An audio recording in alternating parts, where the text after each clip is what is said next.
Glass is in session. We go to the Glasser guest line, check in with Cody Goodwin, who joins us, covers the Missouri Tigers for Power Mizzou, part of 24/7 Sports, and give Cody a follow on X at Cody Goodwin. Cody, great having you on, man. Top 15 matchup, Missouri and Vanderbilt. We were talking about that before we hopped on the air. Massive game, playoff implications, SEC championship implications. When you dive into this matchup, start to preview both of these teams, what kind of stands out? What do you think are going to be the key to the games on Saturday? Yeah, I think the key for this game, I think anytime you play Vanderbilt, right, it's probably starting and ending with Diego Pavia, right? Like he's the engine that makes this Vanderbilt team go. The offense kind of runs through him, both energy-wise, but also execution-wise, right? Like it's not a very explosive offense. It's a type of offense that really kind of likes to hunt 4, 5, and 6 yards at a time to set themselves up on second and manageable, third and short. And so if you can find a way to disrupt that, and you can find a way to force Diego to, I don't know that you want to force him into some like chaos situations, right, where he creates out of structure, because he's very, very good at doing that. But if you can force him to kind of drop back and pass and maybe do some of the things that he's not fully comfortable with, and you play really sound, disciplined defense, I think that's where Mizzou maybe wants to live a little bit more in this game. And so it's interesting looking at this matchup because Mizzou has played a couple of quarterbacks that are pretty good creating out of structure, the mobile quarterbacks, right? I'm talking Kansas, Jalen Daniels, South Carolina's Lenore Sellers, who I know he hasn't been too big of a run threat this season, but still a threat with his legs. Mizzou's got a little bit of experience dealing with quarterbacks like that. They've obviously seen Pavia, right? They won that double overtime game last year in Columbia over Vanderbilt. So I'm very curious to see how they come out early in the game to try and set the tone. And, you got to sign up for 60 when you play this Vanderbilt team just because of how creative Pavia can get. And so that it starts and ends with him. Mizzou's got to make sure that they keep a bottle on him and just make life as miserable and frustrating as possible as they can.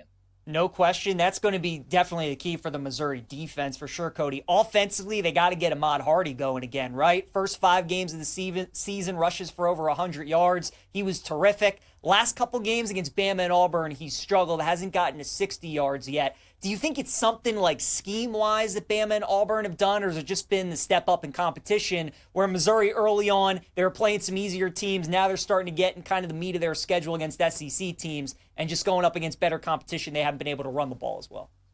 I think it's a combination of both, right? Like Alabama, one of the best rosters in college football. They got dudes in that front seven, right? And it's the type of dudes that Mizzou up to that point in the season had not seen, right? They played South Carolina, pretty good defense, but not quite the same level as the dudes that are on that Alabama defense. And then Auburn's defensive front, I don't think those guys get enough credit for how good they are, both against the run and rushing the passer. Like they were giving Mizzou fits all night long.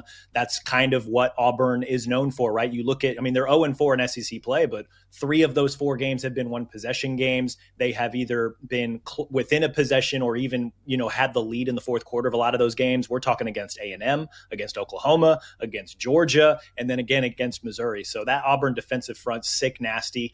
I'm not sure that Vanderbilt has the same dudes as an Alabama or an Auburn just on the roster, whether it's the front seven or even offensively or just elsewhere on the defense. And so I'm kind of curious to see how they try to attack and limit Ahmad Hardy, but not just him. Jamal Roberts is a really good running back too for Mizzou this year. And then obviously quarterback Bo Pribula, very, very dangerous with his legs, even dating back to his Penn State days. So I think the thing that sticks out about Vanderbilt is that they may not have the dudes or the same level of athlete that an Auburn or an Alabama has, but they play really fundamentally sound defense. Like they really are we call football the ultimate team game, right? Like these guys, all 11 on the field, they know their jobs. They do their jobs at a very high level. And so it's kind of like the whole is greater than maybe just the sum of the parts in terms of Vanderbilt's defense. Like they play really well as a unit, as a team. Everybody does their job on any given play. And so that's led to a lot of defensive success. It's a team that's not afraid to play with some physicality. I think we saw that against LSU last week, right? I think LSU probably a little bit more talented roster, but Vanderbilt just fearlessly doing their job play to play. They were really impressive, right? And I don't know that they ever trailed at all in that game, or if they did, it was very brief. And so, defensively, Mizzou's got their hands full. I do think it's going to – I think the Mizzou's pass rush and really their offensive line is what really struggled against, Auburn, just being able to handle those guys up front. And so pass protection or running the ball, I think they're going to look a little better this week because, again, Vanderbilt doesn't have the same type of athlete that Auburn and Alabama have. So Mizzou's got that going for them. But it's a defense that you have to execute against. And even if you've got, bigger, faster, stronger players, if you don't execute, these guys will come get you. So I think Mizzou is going to fare a little bit better, I think, in the run game. Even then, Vanderbilt's run defense still pretty good, 12th nationally. But I'm also not sure that they've seen a running back this season quite like Ahmad Hardy, quite like a Jamal Roberts. Those are guys that do not go down on first contact. Mizzou's offense runs through the run game, right? If they're able to get the run game going early, that's when, they're able to set up play action. They're able to try and take some deep shots with Bo and the receivers. And so I think Mizzou is going to lean pretty heavily on trying to establish the run a little bit more this week, just because, one, they're not playing the same type of run defense, but two, that's their bread and butter on offense. That's what they're going to try to do no matter who's across from them. We're talking with Cody Goodwin here on Send It In, covers the Missouri Tigers for Power Mizzou, part of 24/7 Sports. Give Cody a follow on X at Cody Goodwin.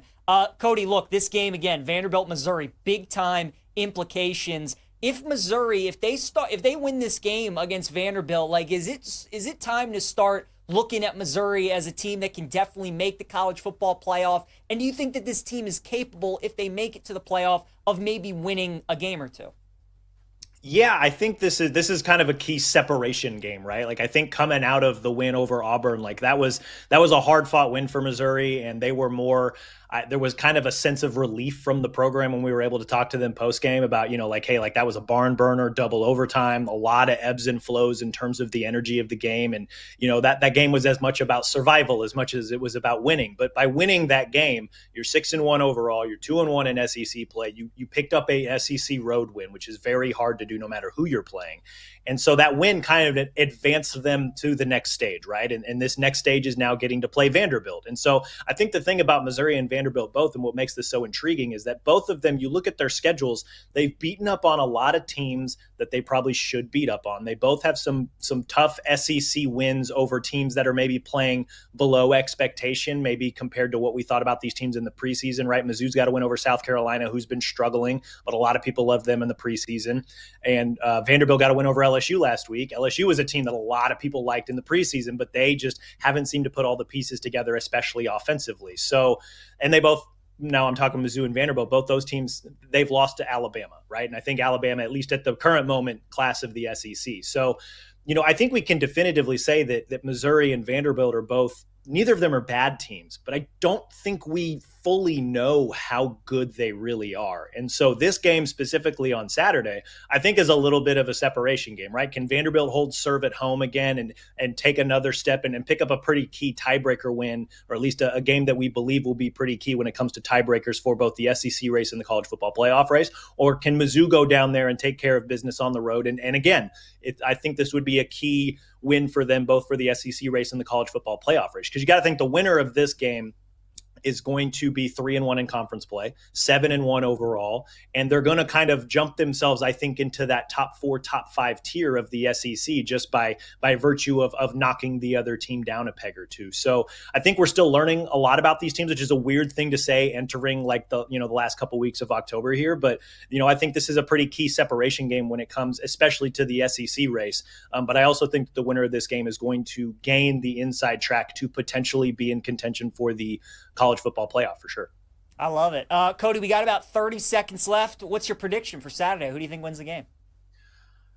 This is a tough one, man. I honestly, maybe it's because I cover this team and I'm a little bit closer to them than I am Vanderbilt, but I feel pretty good about Missouri. That they have handled quarterbacks that can create out of structure. They've handled mobile quarterbacks fairly well this season. So I think that the challenge for them is being able to execute on offense and being able to handle Vanderbilt's tight ends and skill guys, right? Even if you handle Pavia, you still got to make sure you cover those other guys on the back end. But I think Mizzou is pretty well suited to handle that challenge. And I anticipate them going to Nashville and taking a hard-fought one-possession win. I think they can do this. I tend to agree with you, man. Can't wait. It's going to be a fun one. On Saturday in Nashville, Cody Goodwin, give him a follow on X at Cody Goodwin, covers the Missouri Tigers for Power Mizzou, part of 24/7 Sports. Cody, appreciate the time, man. Great having you on. Enjoy the game Saturday. Hope to talk to you again soon. Appreciate you guys having me. Talk to you again.